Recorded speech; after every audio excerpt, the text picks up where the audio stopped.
Welcome to Season 2 of In the Vine Dating Podcast with host Melissa Chavez, joined by Yesenia, Denise, and Shekinah. This season, we'll be discussing different topics such as premarital intercourse, soul ties, and the importance of servanthood. And of course, discussing our upcoming dating mixers and events. For more information, you can visit our website at www.inthevinedating.com.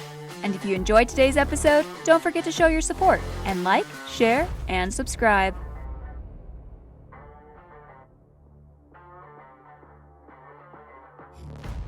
Hi, everybody. Welcome to In the Vine Dating. It is your host, Melissa Chavez, and here with me I have Yessie and Shekinah.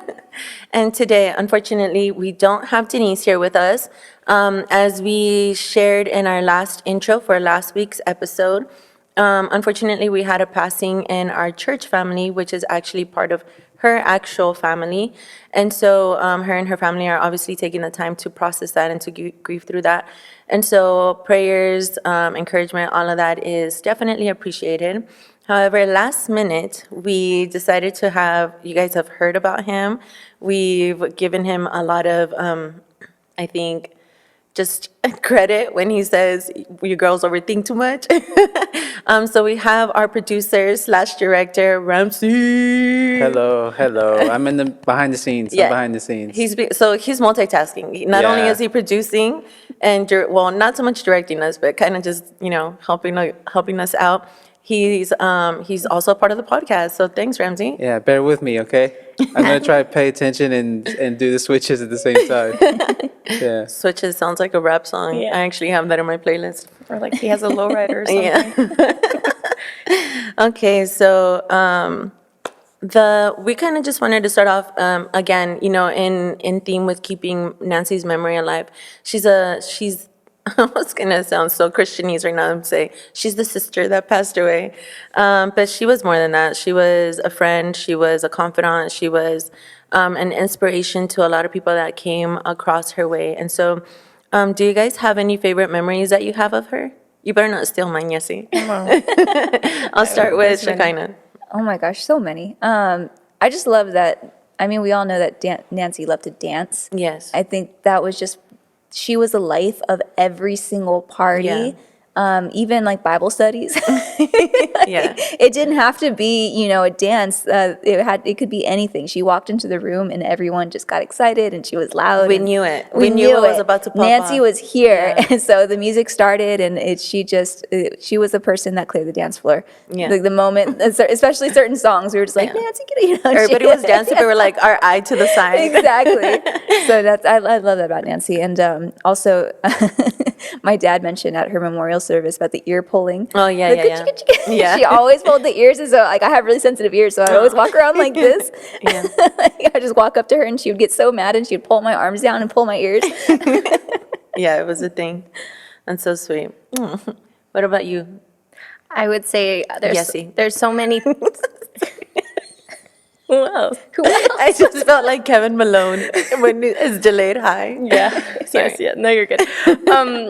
I would say there's so many memories, but honestly, I would say collectively when you hugged her, when you heard her laugh, like I literally could still hear her laugh, just walking in the doors, like you guys said. But not only that, just the time that she actually took just to keep up with you, like, how's it going? How's your life going? And then I know my husband and I, we would always like ask her like how she's doing, and she's just like, I'm living life, she's traveling, she's going all around the world. And that's something that I really got from Nancy is like she really, and she said this, like she woke up every single day and lived it to the fullest, and she really did. She traveled the world, like she had the best recommendations anywhere I went. So anywhere I knew that I was going, I'm like, I'm gonna go just first person, Nancy. And I would get the hotel, I would get the recommendations, the food, the places, all of that. So I just love that about her. And then on top of it, she was so, like they said, intentional. Like that's something that I'm going to definitely grab for her, because she actually gave me inspo for my own daughter. She would give me advice. She said, here's the best photographer, like just make these moments. And she said that those are things that she looked at for Mila and she really loved for her children. And so those are things that Andre and I grabbed on early on to make the best and celebrate our daughter with whatever we have to the fullest. And she did that every single place she went. Yeah. You know, so I think Nancy, I'm gonna hold on to that, and that's gonna be my memory that I'm gonna make sure lives on. Yes. Yeah, Nancy was the best. My favorite memory of her was obviously, that once we went on all the singles day. That's engraved in my brain. But all the women from our church, most of us, we went to this conference down, where was Palm it? Springs. Palm Springs. And it was my birthday. It just so happened to land on my birthday. And so, of course, I was like, oh, it's my birthday. And Nancy was like, she just took over my birthday. She was like, it's my birthday, it's my birthday. And so you guys just kept like, it was just a joke. It was a running joke. And you were like doing her makeup, like, Because everyone was in our hotel room. everybody was just going along with it. I was like, Nancy. But that's like so that's a memory that like I think I shared with a lot of people, right? Because we were all there together. But there was a time actually where Nancy and I were getting close. And this is actually like more of a dear and closer memory that I have, where I went and I met up with her, I think it was in Valencia. And as the Nancy that she is, she knows the coolest spots, right? Yeah. And so she took me to this cute little like place, and oh no, actually, because I love pancakes, that was a different time. This time she invited me over to her house. She made her famous pancakes, and then we went to go get our nails done. And it was just like it was just chill. It was just a day.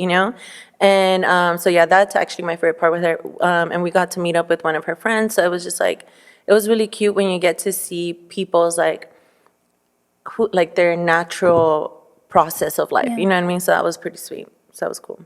So Nancy, we miss her. We obviously, as we keep saying, and as we continue to grow through this grieving process, what I love is like a lot of us have just the joy, right, that she released. And so we're so grateful for that. So now, it's kind of weird to say like, okay, moving on, we're gonna talk about Pastor Abraham's interview. So Pastor Abraham, we just had his interview released on Monday, and he is such a father figure, a friend, a brother, a confidant, right? He's like all these things, and like he said in his interview, he just makes himself available to everybody, right? And so what did you ladies think of his interview? My favorite part was just the story of how he met his wife. I know. I was like, you need to say it. Yeah, and I know they've said it before, but just like he seemed so giddy, just saying it all over again, and the fact that he had the confidence just to go out there and like talk to her like car to car, and then Pastor Adriana, oh my God. with the list, I can't wait. And then she's like, she wrote him on the cardboard at the very back. That's so funny. Yeah, and then I told my husband, because we were watching it at the same time, I'm like, he put it on the cardboard because that's solid. Yeah, like it's not gonna go anywhere, right? yeah. The paper, That was the papers, foundation, yes, yeah. So it's not going anywhere. But it was really funny when she answered the phone and she's like, "How dare you? Yeah. Do you know how many?" That's gangster. That's so gangster. Because she's so confident, but and she still is. She was and still is extremely gorgeous. Oh, yeah. And she knew it, And the fact that he had the guts to go up to her and talk to her, and he's like, I'm the only one that had trouble with that in my friends. Yeah. Like, just imagine if he didn't have the confidence to go do that. He never did that. Like, my where would gosh, he be yeah. at right now? Yes. Where Take would a we note. be at? Take note. Yeah, where would any of us be at? That's true. crazy. Yeah. That's true. So that's definitely inspirational for the shy guys out there, right? Definitely make the move. You never know. You never know. What was your favorite part, Shakay? Oh my gosh. Well, first let me break down. So it's funny because Pastor Abraham and Adriana started coming to the church when I was small. How old is Annabelle? Well, like in Annabelle? Annabelle's almost 18. Yeah, she's 17. Yeah, so I was little. Annabelle was barely being born.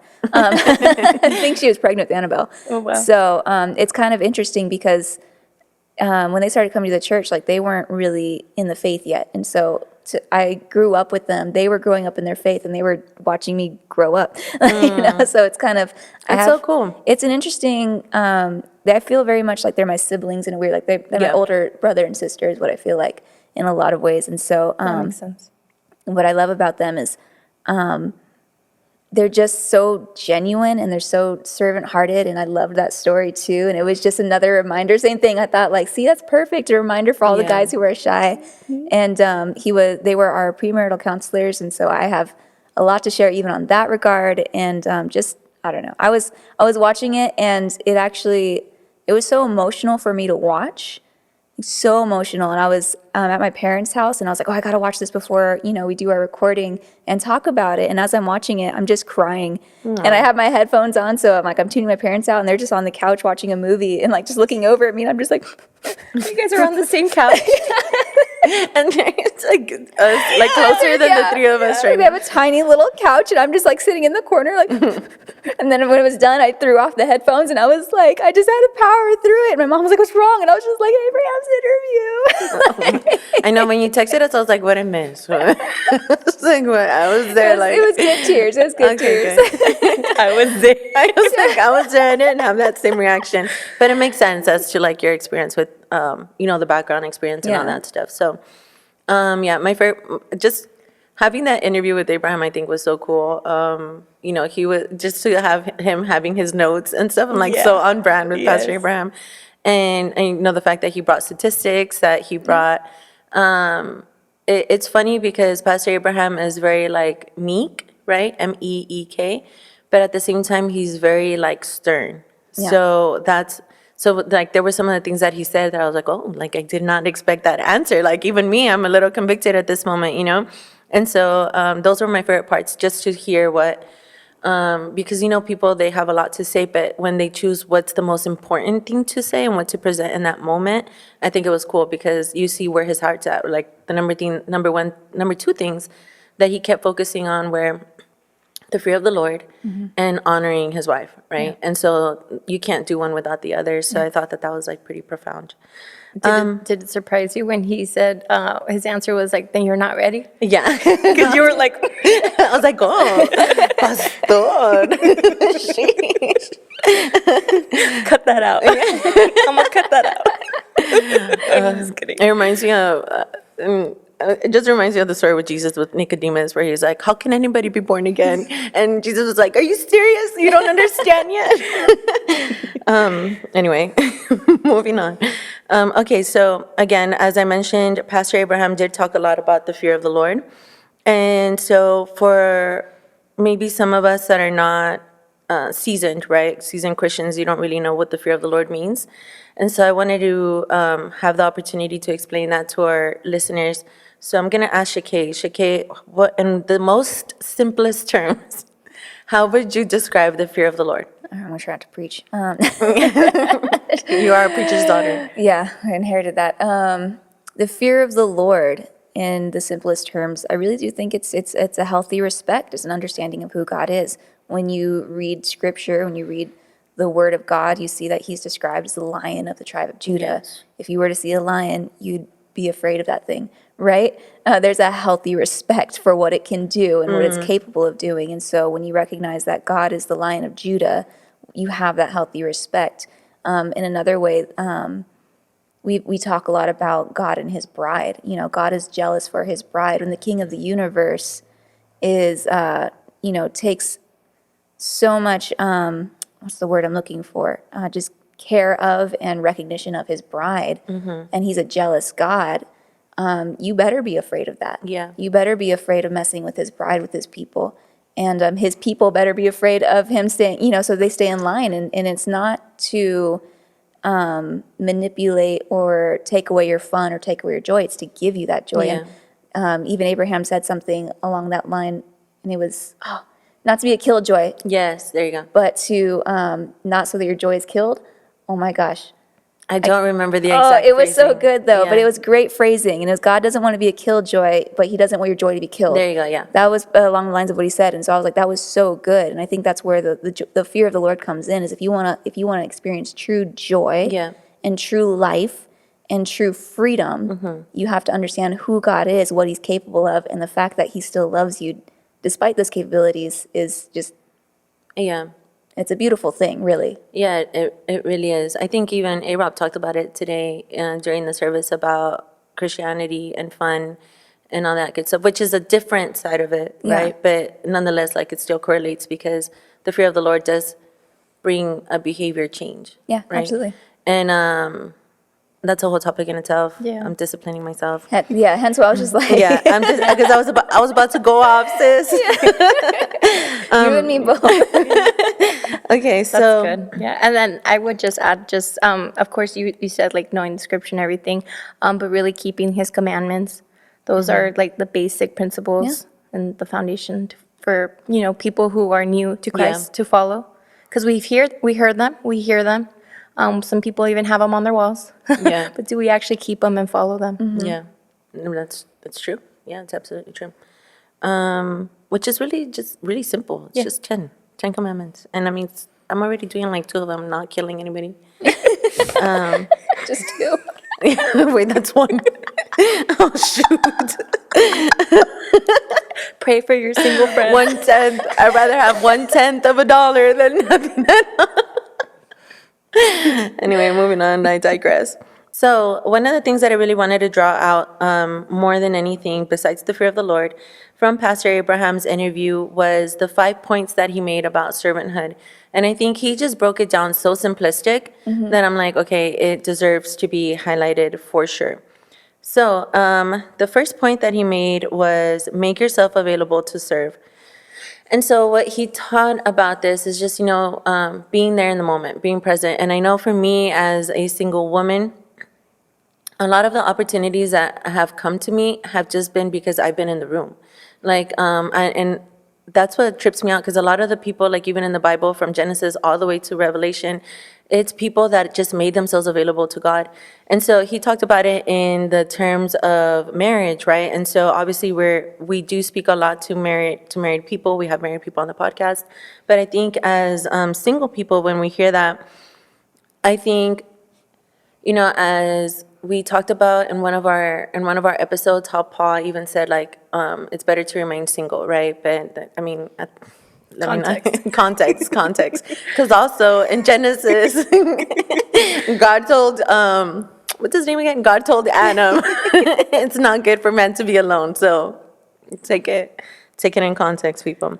Anyway, when we're single, we have the unique ability to serve in deeper and more fluid ways.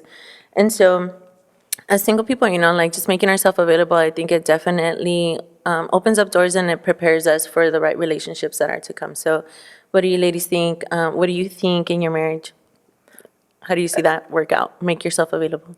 Making yourself available is huge, especially at least in our dynamic. We have a child now, so making yourself available for the other spouse is a challenge because you have a child who I breastfeed, so she relies a lot on me for nutrition and food, to live. And so my husband and I have to be purposeful and intentful. But not only that, like right now he's with her, right? And he's making himself available. Like he's hanging out with her and he's having fun. And I love that and I appreciate that because he's not a person to say like, well, I need to be at the gym at this time, And he's able to understand like my wife needs this. I'm going to make myself available to be there to help her and her needs so she can achieve what she needs to do. Yeah. And that's part of serving, and that's what you used to do. I wanted to ask you actually, do you have some examples as a single person of how you were able to serve others? No. Because I was thinking about it. You have a lot of them. I'm just kidding. Like you have come through so many different opportunities, Honestly, no, yeah, I have.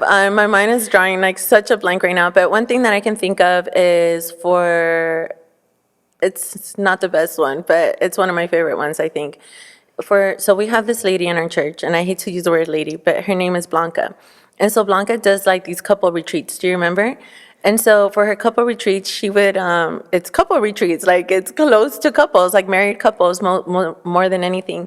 And so I'm Salvadorian, so I'm metiche. I just want to be all up in the mix. And so I was like, hey, Blanca, do you need somebody to help you? I'll help serve. I'll be there. I'll do whatever you need me to do. And she was like, yeah. So I was in there and I got to hear so much tea. It's our married couples at church, they're so fun. They're outrageous, to say the least. And that's one of my favorite memories. And I can't think of anything else. I know I kind of put you on the spot, Yeah, but you did. I really wanted you to share only because it's really true. Yeah. Like, especially when you're single and everything, but you really have put yourself in situations, and it's like, how did I get in here? And then like you're able to execute it, and it's amazing. And then you were able to fill in a need that was really needed, and like no one else was able to fill it. So I think that's amazing. Yeah, it's one of my favorite things. And honestly, so one of the things too that I want to bring in as far, because one of the things that I think as single people, we can also get like really rigid in our schedule as well, where it's like, well, I haven't had to depend on anybody for so long. Like, True. I can do things for myself, or even, she's like, I can get into this whole ball of wax where I can just bring in different like dynamics. But as a single person, like, we get into our element, and we even start getting like really dependent on, without knowing, right? Because we build relationships in that way, so it's normal. But we start getting really dependent on relationships around us, and so when you begin to date, it gets really difficult to break through that barrier, because other people are depending on you because they identify you as a single person, like you have the availability, and so now you're not giving yourself availability to be there for the person that you're dating. And so that is, you should not do that. And you should not do that. That's really terrible. And it's really difficult even to see, right? I remember, Shekinah, you're one of the people that taught me, like, when you were going through your courting process and your dating process, you were so good at making yourself available and making sure that, as far as I remember, and just making sure that whenever the opportunity presented itself, that you were there and that you showed up and that you were the person that you needed to be for that person at that time. And so now with Pilen, like, that's something that she's definitely teaching me, and it's hard. It's hard because it's like, again, like as a single person, like, you pride yourself in these things that you've been able to accomplish, and so to allow somebody into that place, that's terrifying. That's extremely terrifying, because now, like, the thing that you're proud of can at any moment be dismantled, and that brings in the vulnerability, right? That brings in the allowing somebody to take up space in your life, and so that's hard. And so for my single people, like, we can't be too rigid. Even in our availability, we gotta make sure that we redirect that when we begin dating. I don't know. Does that make sense to you? That's Yeah. I think perfect advice for a lot of people. Okay, good. Absolutely. Ramses. Yeah. Ditto. And by the way, his name, can I say your actual name? Yeah. Okay, his name is Ramon. Yeah. But on Insta, he's Ramsey. Yeah. But to me, he's Ramses. Ramsey. Yeah. All the above. Mr. Director. Yeah, Mr. Director, he's all things. Yeah. And we all spell it different, by the way. I've noticed. A lot of people do. And so I'm like, I just spell it the way that you said it to me. So I'm Okay. like, I just do that. Okay. But anyway, Ramsey, how have you, what advice can you give for single men and women to make themselves available to either a boyfriend, girlfriend, or job, whatever the case may be, or spouse? If you ask me, no. I will agree that you have to make yourself available. You show the person you're interested. If you're dating someone, like courting and all that, show it. You gotta show Yeah. it. Don't, because I've been in a situation where it's like when I used to be, when I was younger and I dated, when the lack of interest that's shown, Yeah. and it sucks. It sucks when that shows, and Yeah. you start thinking like, does this person even like me or whatever, like that, like, and you feel like you're the one that's like clingy, Yeah. or the one reaching out a little bit too much or sounding desperate. Yeah. So that starts to happen. Yeah. Yeah. And but that doesn't happen when you show that you're available, Yeah. and you're putting that effort to be available for your special someone, Yeah. whoever it may be. That's really good. Yeah. That's true, and it's. I think for guys it's so much different, because as girls, like, since we're the ones that are supposed to be pursued, like, it's easy for us to put up those fronts like right away, Yeah. right? Like, cause like, oh, playing hard again. Yeah. Well, that just reminds me, that's something my dad taught me since I was a teenager, was you can't expect, like, we might have actually already talked about something like this on the podcast, I'm not sure. You did about eye contact, I think. Eye right? That your parents contact, taught- making taught you? yourself Yeah. available, and just like he said, is if a guy is showing interest in you and you shut down, then the good ones are gonna, like, all you're doing is filtering in the bad ones, right? When you get Yeah. those girls that are like, I only attract bad men, I don't understand, And what you're doing is oftentimes a good man, when he sees you have a wall up, is going to respect that and go, clearly she's not interested, and back off. Yeah. It's the men that don't respect you that are going to push those boundaries. It's the men that aren't, that right away care more about themselves than they do about respecting you that are going to push those boundaries. So when you put up walls, you're really only filtering in people that don't respect you. And so when you're at a party or you're at church or you're at a gathering or whatever it is, and as women, we have our phones up, we're kind of, or we're with our girls.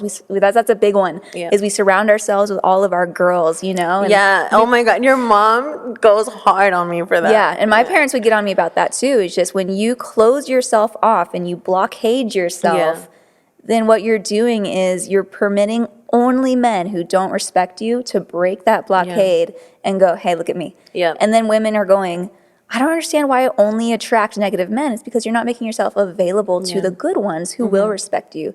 And so, like, I really like that Ramsey said that that is was when really when you're a guy showing interest in a girl and that girl makes it difficult, it really just, it causes just such a, like, a frustration and it causes you to, in a respectful way, a lot of good men, and correct me if I'm wrong, Ramsey, a lot of good men will recognize that and go, okay, clearly she's not interested, and take a step back. There's a phrase the good men do. We pursue, but we don't chase. Yes. That's good. I've never heard that. That's a good one. Yeah. But it's Write that down. Make a Homies shirt. go bar. Yeah. Dropping fire bars. Yeah. So all that to say, ladies, if you want to make yourself available to a good guy, eye contact. Yeah. Make yourself available. I understand wanting a guy to come to you and say hello. I get that because you want to feel like you're being pursued and you want to feel like you're being picked out of a crowd. But if you're not actually putting yourself in a position to make yourself available, you're not really going to filter in the good guys. So that would be my advice to women is just make yourself available. Make yourself look friendly. Yeah. At the very least, look friendly. Look friendly, And I have smile. to, I have to work on that. Don't get me wrong, but I have a friend. Jessie always messes with me because she's like, "You're so good at flirting with guys that you have no interest in." Seriously, you guys, I literally am like standing next to her and like even at our workplace, like seriously, I would go just, on our break, just go talk to her and she's like working, and then this guy just approaches and like good looking guy and she's just like flirting away and I'm like, dude, you're so good at flirting. You are, because you're so witty. Yeah, she's so witty, and I'm even laughing, like I'm even like blushing, like, okay, should I walk away? And then I'm like, so you think he's cute? And she goes, no, I don't like him. Trying to sell this diamond. Yeah, and then the guy that like you. It's like a train wreck, you guys. Like, I've seen train wrecks, and then it's for a guy that she likes, and this guy doesn't even know. I'm terrible. Ducking behind the couch. Yeah.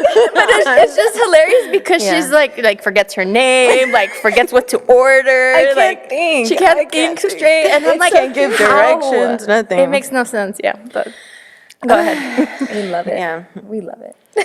But going back to the servanthood, like serving and everything, making yourself available, I think that's true. You know what, Ramsey, you just made me think of something like, making yourself available, like when you're in that dating process, a good way of serving is like to know what they need and like filling in that gap, like, a real gentleman, like, hey, I'm at, I can't go out, my tires are not working or whatever it may be. A real gentleman would be like, you know what?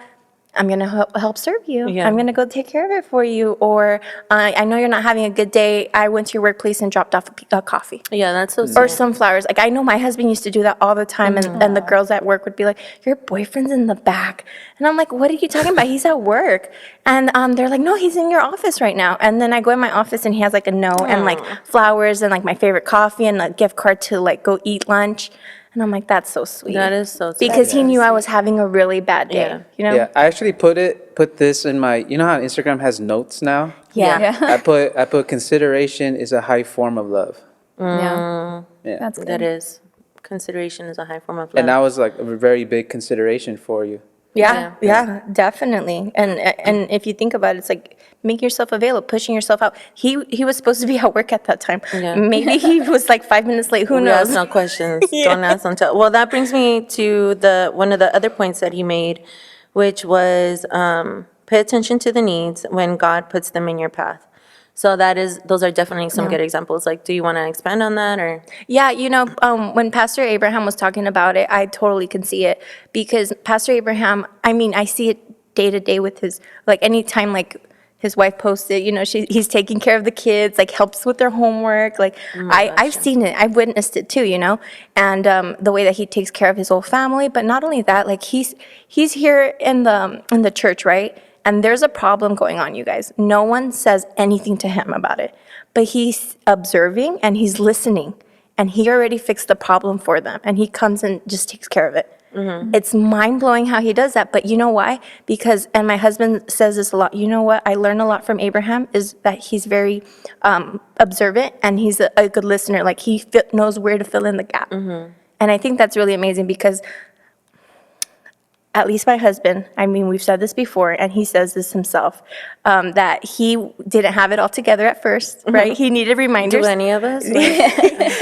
And he truly says, like, that's why he had Abraham as his mentor, because he needed to glean off of him. Yeah, that's really good. Yeah, and he needed that. And I really love that Pastor Abraham talked about that, because it's true. We need to step outside of our zone and really pay attention and observe, not only within our community, like I don't know if we could talk about it, right, the campaign, but like with people running for council that want to make a change, or just filling in that gap in our community, in our church, with a friend. Maybe your friend's having a hard time, maybe making that extra effort of like, let me check in on them a little bit more. Let's go shopping. Your friend needs a friend at this time, like doing some things like that. With a dating like potential person, just making yourself paying attention, like observing, like, you know what, this girl, she really loves her drink, and this is her favorite drink from this favorite place. I'm gonna show up to church, and I'm just gonna bless her with it. Just imagine how, like, wow, you know what I like, you pay attention. Like, that's amazing. So I think that just makes wonders. And honestly, if you do that even as a Christian and as a believer to other people, to other believers and to non-believers, you will show them that true agape love. Because we actually were talking about that in class today, how agape love is God's love for humankind, but it's also us reciprocating that same love to God. By how?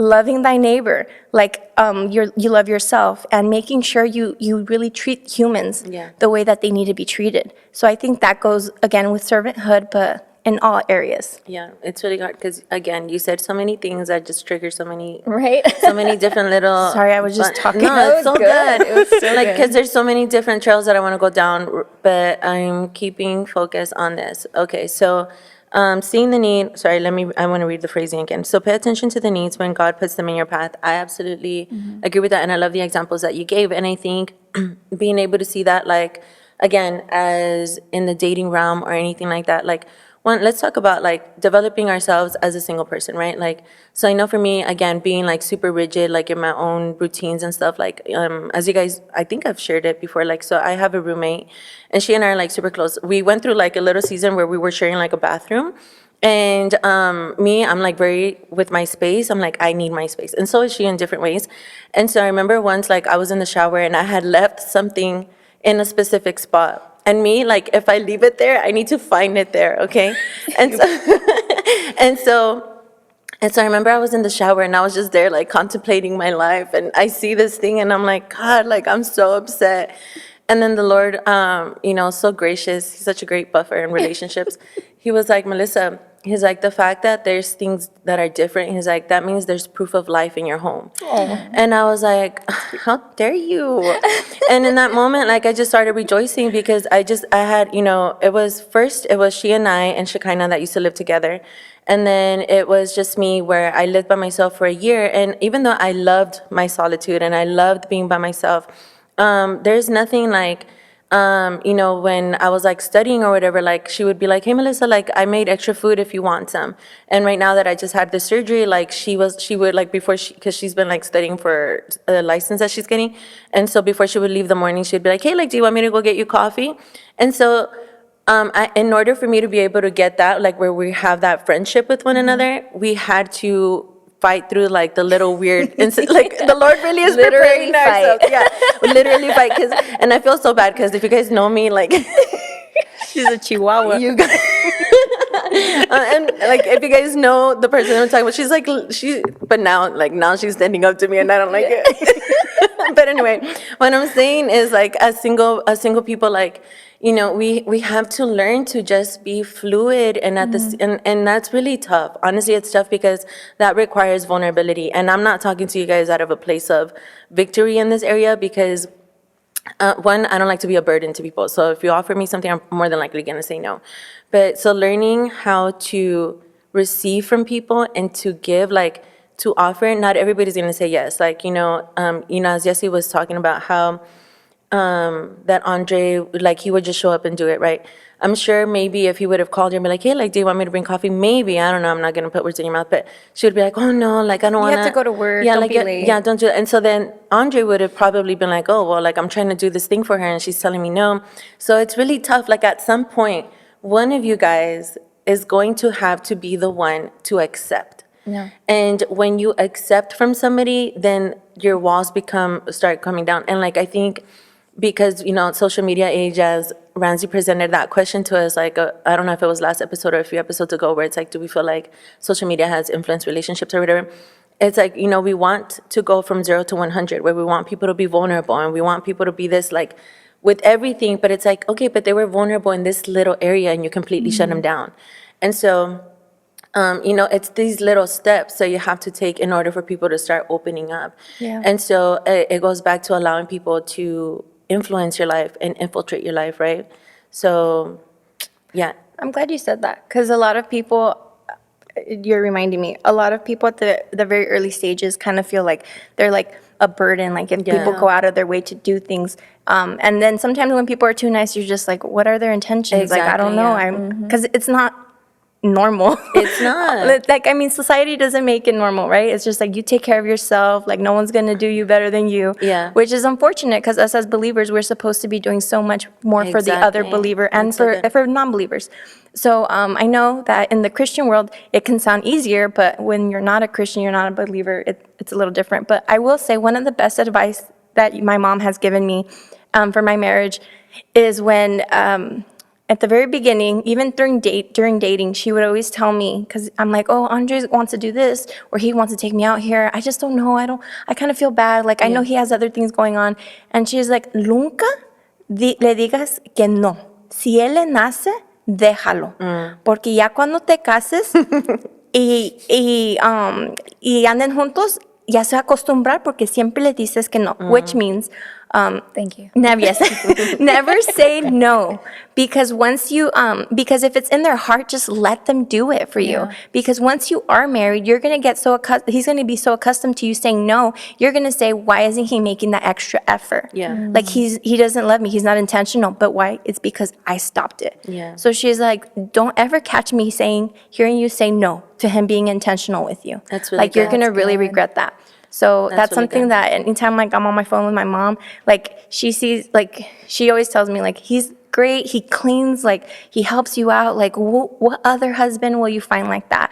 So make sure you're intentional. I was like, okay, I guess I'll get ready and go out, Yeah, When- that's really good. That's definitely one of the hardest lessons that I've learned recently, where it's just like, okay, because of my own pride, right? Yeah. So that's Well, yeah, and I think one of the most humbling things in regards to that is the same thing. Like, somebody comes and serves you, and you're like, oh, no, it's fine. Yeah. And the first time I ever heard this, it stuck with me, and it still sticks with me to this day, is don't rob me of a blessing. Like, how dare you? Yeah, and like, I know it's a super common thing, but the very first time I heard that, I was just like, Like, you're being killing my dramatic. spirit. Like, so you're doing this for a blessing? yeah, exactly. I was like, now you love You're me. using me? I'm just kidding, don't rob me of a blessing, but it's true. Yeah, no, it is. It really is true. I think it's such a humbling experience to serve somebody, and you really do. You feel blessed through it. And again, we're not trying to encourage, building pride, right?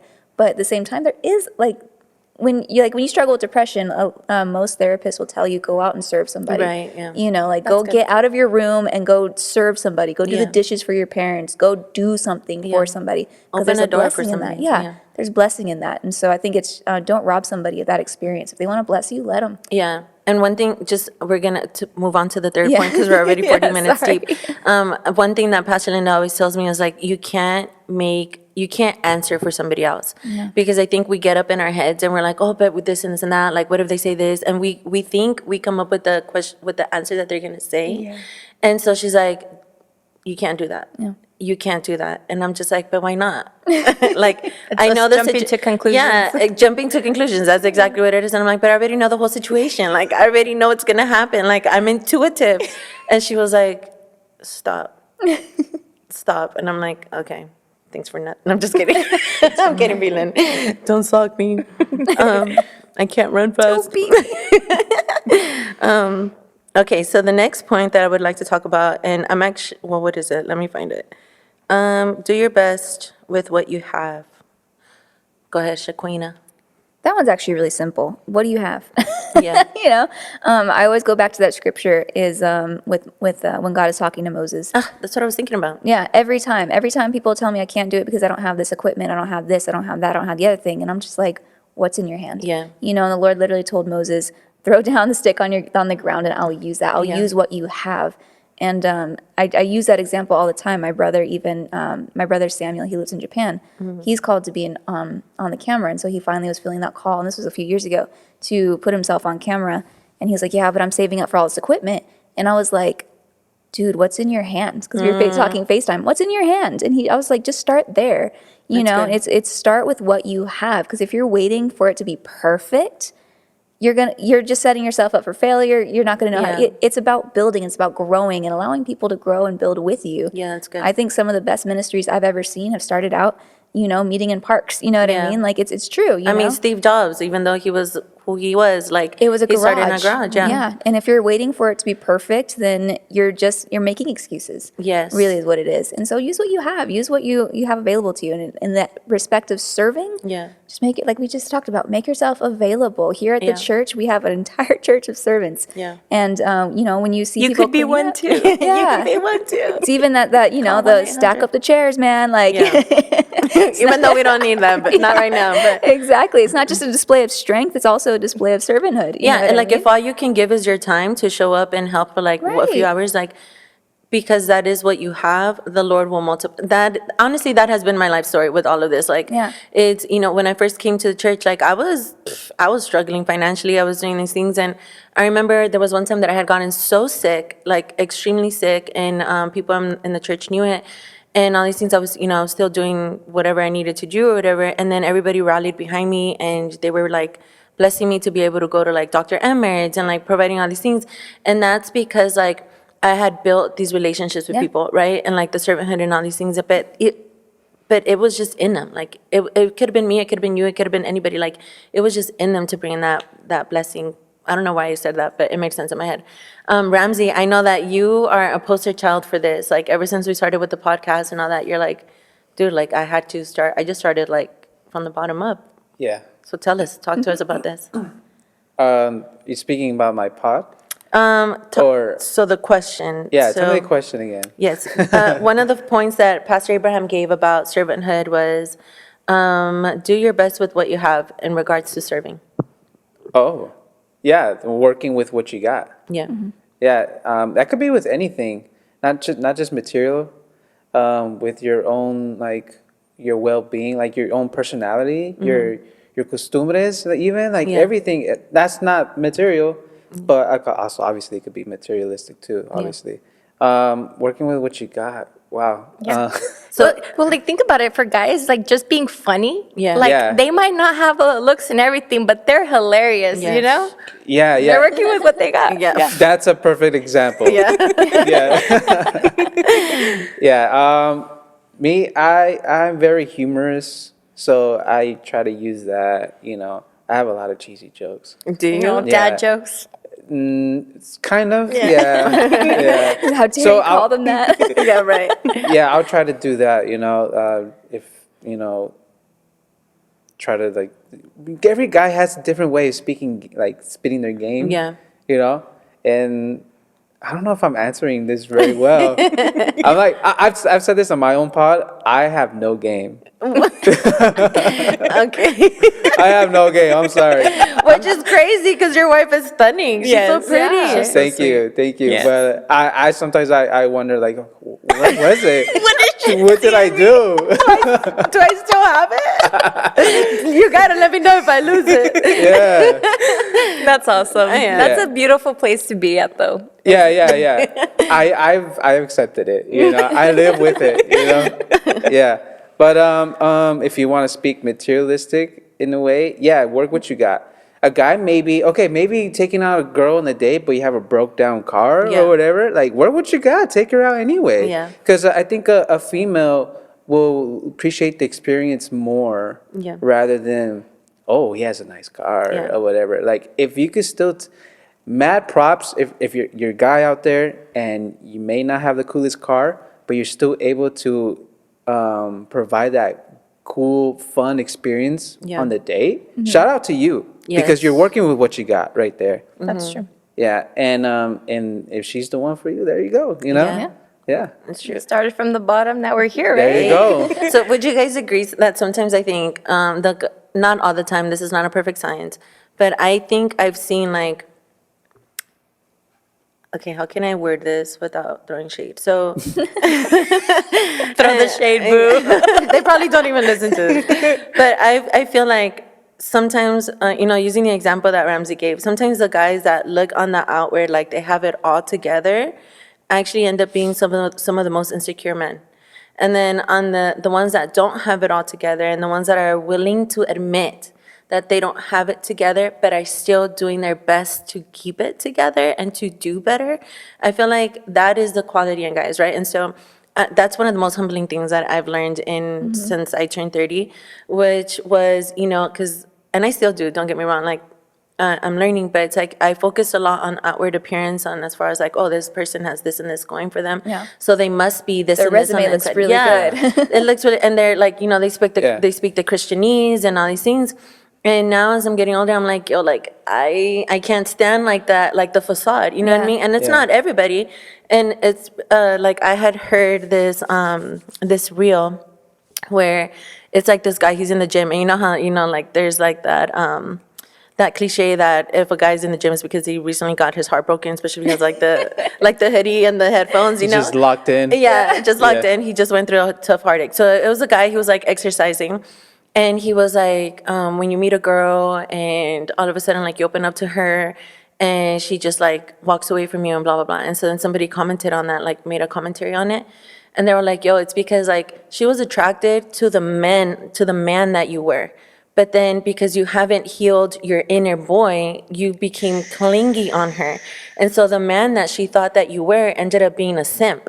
And so, women, like, we want a man to be like tender, but not soft. Like, I can't deal with a Yeah. sissy man. You know what I mean? Yeah, Like, the whole it's funny what feminine you just- side thing. Yeah. I'm like, men aren't supposed to be feminine. That's why it's called feminine. I don't want you to be prettier than me, girls. Yeah, it's funny. What was that you said? Like a guy who has everything all together, then the other guy was like admitting that he Yeah, doesn't have it that all he doesn't. together. It's funny you say that because I kept it real with my wife since day one. Like I told her like my imperfections since day one. Like, hey yo, I have this and I have a problem with this. I have a tough time getting over with this.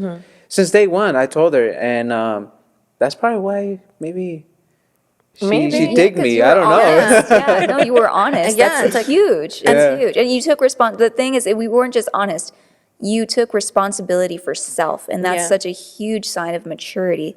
Is that men don't take responsibility for, because I've known men who are completely honest men, but they're still not taking responsibility for self. So it's like, oh, I have these struggles, but it's this person or this situation's Right. fault. You know what I Right. mean? Yeah. And yeah, Sometimes there's like a fantasy mindset where in the dating it's all lovey dovey. Yeah. But it's actually reversed. It should be my opinion. Yeah. It should be reversed. Like the dating phase, the tough questions should be asked. And then once like things get serious, you're engaged or whatever or married, that part should be the lovey dovey part. Yeah. I agree. Because you already got over the hump of the tough questions and the tough conversations. Until I agree. trials. There was this one time where I had a friend, whether out of the body or in the body, you know, Paul. I'm just kidding. No, but I was having a conversation with one of my friends, and it was in regard to something, and she was like, you know, it sounds like it's like there's a lot of rockiness there. And I was like, you know, I think I would rather have the rocky at the beginning than like the lovey-dovey, like ethereal stuff, because then it's just like, at some point, right? Like you're like, at some point there's gonna come where what is it? The rug is pulled from under you. Yeah.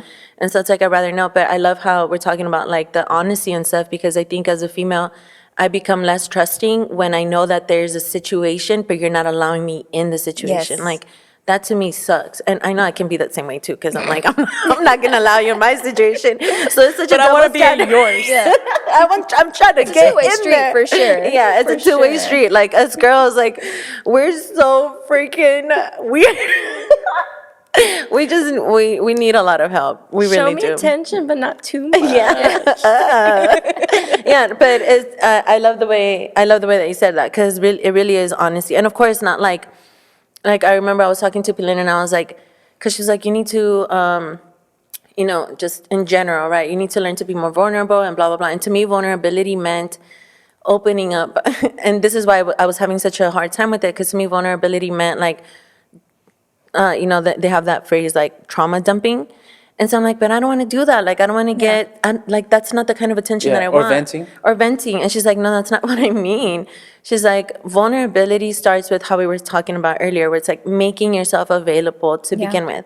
And if you can just with a little, then you can open up a little bit more, you know? Arms open. Yeah, just I'm here. just arms open. But with the honesty, where it's the like, honesty, hey, yeah. like, you know what, like, this is where I'm at right now, and if you want to work with that, like, that's cool, and if not, then that's totally bye. okay. Yeah, and Because like, if you can't handle me now, imagine when you're sick and tired of being sick and tired of me Yeah. when you're married, you know? Everyone has their moments. everybody, Yeah, and like surprises may come up, you know, or certain colors that you were hiding are gonna come out eventually. I'm all too aware of that. All too aware of yeah. that. Okay, so next point, I think this was the fourth point, was do every task with equal dedication. And so to give a little bit of context, Pastor Abraham said, do everything as unto the Lord. So, Yessi, what would you like to say about this? I would say definitely be purposeful in what you say yes to. Because if you say yes to something, you want to make sure you give it your full 100%.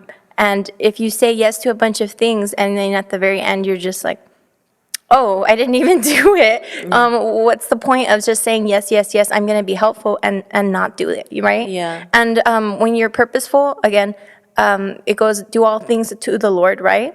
I believe that's in Corinthians, to make sure that you're so purposeful in what you're doing, because it's not necessarily for the person, but you're loving humankind. Again, you're showing agape love, and that's how you reciprocate it. You're like showing God, I love you because I'm loving your people. And I'm saying yes, and I'm committing to it.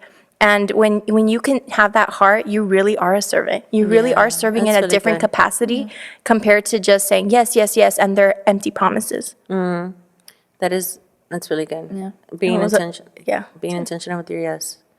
Yeah, for sure. Because you can easily say yes, yes, yes to a lot of things, but sometimes you might say yes once a month to one thing, and you gave it your all, and that is what's going to make an impact compared to you saying, I'm going to have, they're going to judge me if I don't say yes to everything. Yeah. You know, it's hard because we live in a world, and especially like if you're serving in the community, in the church, and you're starting a family and everything, or you're dating and you're starting your career and you're going to school at the same time, your hands are full. Yeah. So that's why when you say yes to that one thing that you can do, just excel at it at full capacity. That's really good. That Yeah, is really good. when you say yes to one thing, you're also unknowingly saying no to something else. Yeah, that's what Yes. Denise was saying last time, right? That's true. Yeah.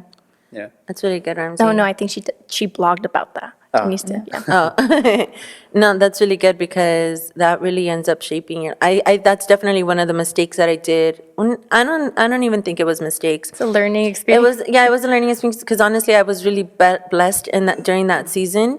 But I started noticing that once I started saying no, like, it messed with my whole identity. Like, it literally messed with my whole identity, where I was like, oh my God, like, am I gonna get rejected? And like. I think what a lot of people are learning is that it's okay for things to change, right? because if saying no alters friendships, it's okay. It really is. It wasn't a friendship to Or start with. maybe it was a friendship for that season. Yeah, exactly. Or Just you know what I seasonal mean? thing. Like, and I think we get so cutthroat. Like I remember a lady just recently asked me, she's like, hey, like, the deeper that you got with the Lord, like, did it change your friendships? And I was like, now it doesn't, because I think in Christianity, like, we tend to be like, oh, cut everybody off. But it's like, and one of the hardest lessons that I've had to, as I've shared before, it's like, a lot of the friends that ended up coming into the church, a lot of you guys ended up getting married, dating, and all these things. And so I went through a season where I was like, Lord, like, what are you doing? Like, all of my close friends, like, my relationship is shifting with them. And so there came a point where it was just like me, myself, and I. And I had to learn to not get angry. I had to learn to not get bitter. And I had to learn to celebrate my friends, right? And I had to pay attention to what God was doing for me in my life in those moments. And so, saying yes or saying no, if people begin to say no to you, even like, that's when the moment that you feel like a prick in your heart is the moment that you really have to turn to the Lord and just be like, okay, like, what's going on here? Why am I feeling like this? Like, and I think a lot of us, which I think we're going to touch on when we review Pastor Adriana's interview, is a lot of us do a lot of things because out of a place of hurt, like because we have, daddy issues, mommy issues, we have fear of abandonment, we have fear of rejection. And so we put ourselves in these situations where we overcompensate for ourselves. And so I know Yessie, she's excellent at, and that's why I wanted her to answer this question. I mean, Shekinah has great examples too, but with Yessie, I've been able to see it a little bit more closely, where she's very selective with the things that she says yes to. But when she says yes, like, she goes full force. Like, we used to have this, like, small-time business called Poppin' Pals. I'm sure there's an Instagram out there somewhere. It is. It's still there. And I remember for my own goddaughter, okay, Denise hit me up and she's like, hey, can you guys do balloons? And I was like, yes. So I hate working with balloons. I hate it. But she's so good at it. But no, she's great at it. Don't throw that on me, girlfriend. You're great. And so we did what Denise asked us to do. And so then Yessie was still like lingering, and she was like, okay, what else can we do? Like, I made an octopus. she made an octopus. She was doing so many things, and I was like, Yessie, like, we did what we came to do. She gave me the eye. Yeah. Poppin' Pals definitely taught me. When we were doing that, though, it really did teach me that it wasn't just about doing the bare minimum. It really is about going the above and beyond. And the moment that you're selective with your yes, and by selective, I don't mean rigid. It means like having the right discernment, right? It's like, okay, like this I should definitely do or not, whatever. It taught me, like, when you give your yes in the right place, then you definitely have the ability to go above and beyond. So thank you for teaching me that. Oh, thank you for So telling me. humbled. Thank you so much. Because I always get the eye, and I'm like, Yeah. I'm not going to look at her. I'm not going to look at her side. I'm Yeah. not. That look. Caitlin is terrified of that look. I know it for sure. Okay, so the last point that Pastor Abraham made was be faithful to the ministry. And so what he talked about in regards to that was you have to be intentional with the physical and emotional connection with your spouse. Again, bringing it back to like my singleness, I remember when the three of us lived together, there was times where I would show up and I was like in a raging mood. Like I was in one of my moods. You guys, this is the glory of the Lord, okay? It really is, because The fact that we're doing a podcast together and that we're still friends. exactly. It's a lot. We've been through a lot together. We've been through a lot. And so I remember I would show up home just in a mood. And that I remember when I started showing up, like my roommates didn't know how to like navigate through my moods. Like they didn't know, like, do we talk to her? Like, do we not talk to her? Do we offer her? Like, do we invite her? And they were so happy that I was home. And so then I was like, oh my gosh. So then it made me honestly, it made me think of like my childhood and all these things. It's like, okay, like I remember growing up in that kind of household and how terrifying that could have been, right? Where it was just like, okay, like you don't know what kind of response we're going to get. And so I was like, I don't want to be that kind of person. And so I'm so grateful for that opportunity, because then I had to learn I may have been feeling a certain type of way, but it wasn't my roommate's responsibility to make me change my mood. It was my responsibility to determine what kind of person I wanted to be as soon as I entered that house. And so I had to be faithful to the ministry, because we had a ministry as roommates, like we really did, because we brought healing to ourselves. We brought healing to just so many different realms of relationships.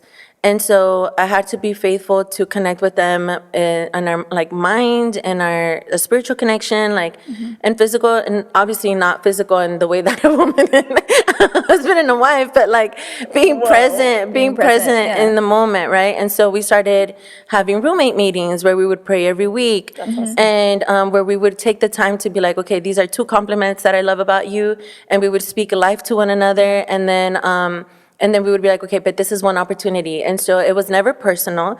It was always to build each other up. And from that moment, we started learning how we communicate with one another, right? And we started, I think that's when we had like a lot of different breakthrough, even within ourselves, because we started learning how to communicate, period. Like, and we started learning how to be in tune with what was going on within us. And we started being intentional about looking for two positive things to say about the other person. So when you're looking for things to highlight in a person, it gets really difficult to look at the negative things. And so as single people, even when you go into your workplace, it's like, okay, like, how can I be intentional with my coworker? How can I be intentional with my boss? And like, if you expect positive results all the time, it's not gonna happen. But it is definitely a good thing to put in practice because, I mean, in a marriage, like, you're not always going to be reciprocated what you put out, right? I was gonna say, you guys literally sounded like you guys do marriage stuff. I mean, I'm sure It was a marriage It was, practice. yeah. That Because was I know something that we picked up from a marriage class. Yeah, exactly, because that's what we do every night, and we got that from the same teaching. Because I think we were in the same class, right? But we say every single night the two positive things, and then we do our weekly Bible study, and then we pray together, and I mean, that's amazing. I'm glad that you guys are able to practice that in your singleness. Yeah, well, relationships never happen by accident. Yeah. They may start, with something so simple as like going down to a singles mixer together, but it's never sustained like that. And so I love that Pastor Adriana and Pastor Abraham, like, they take the time to cultivate their marriage, which a lot of people don't do that, right? It's just like, you learn to live together and then that's it. Or you learn to be partners, like, as far as like, as in partners, as in like companions. Doing life together. Doing life together, but not a team. And I think that that's what's difficult, especially in my culture. Like, I rarely do I see married couples that are a team. I just see them as like, oh my gosh, like, just so much fear in relationships and in marriages.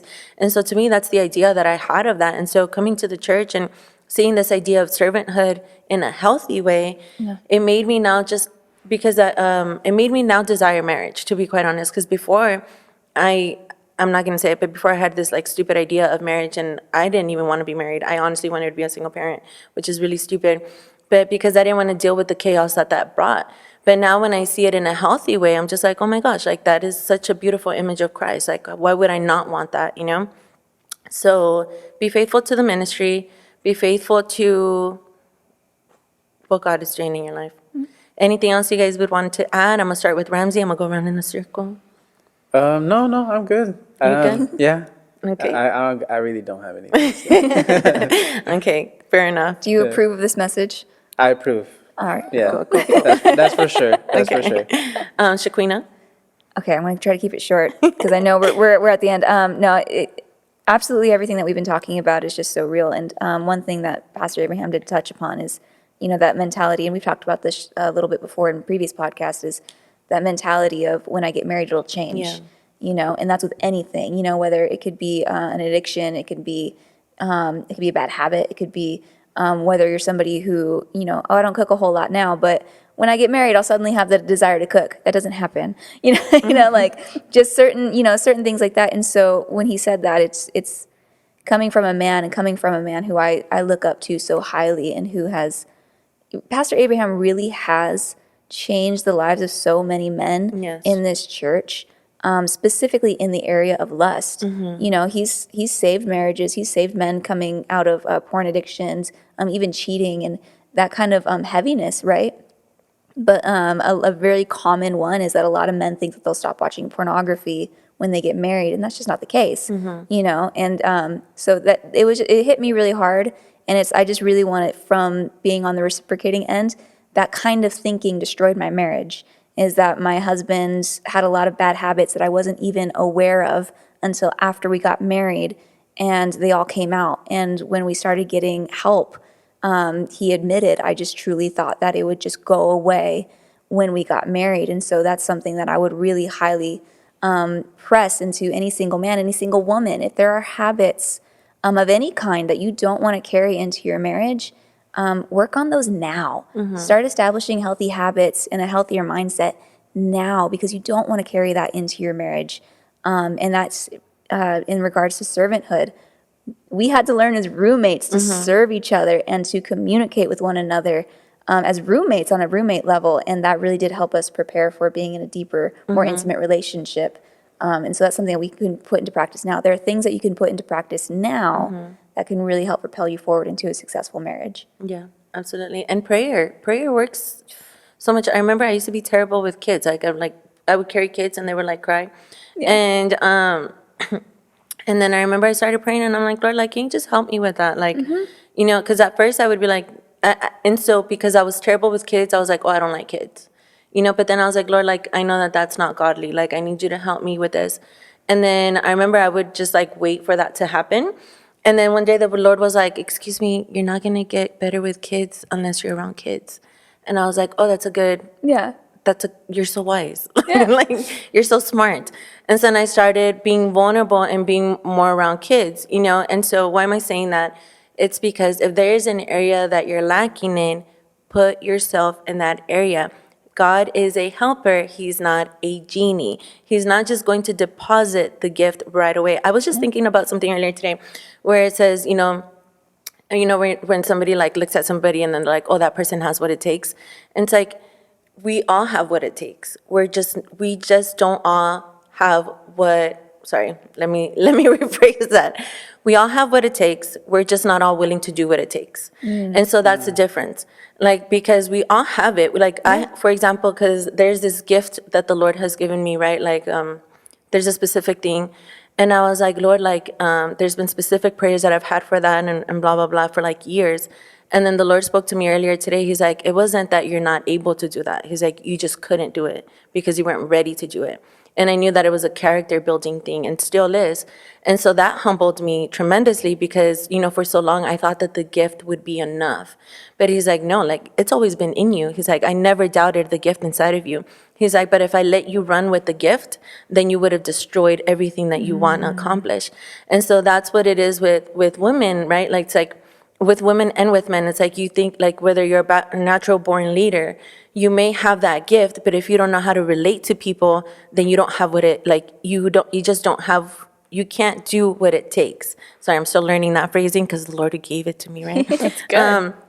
And so, you have to put yourselves, there's really no way around vulnerability in this whole game. At some point, you're going to have to learn to be vulnerable. And so start doing it now. If you're terrible with kids, start being around kids. If you're terrible with cooking, start taking cooking classes.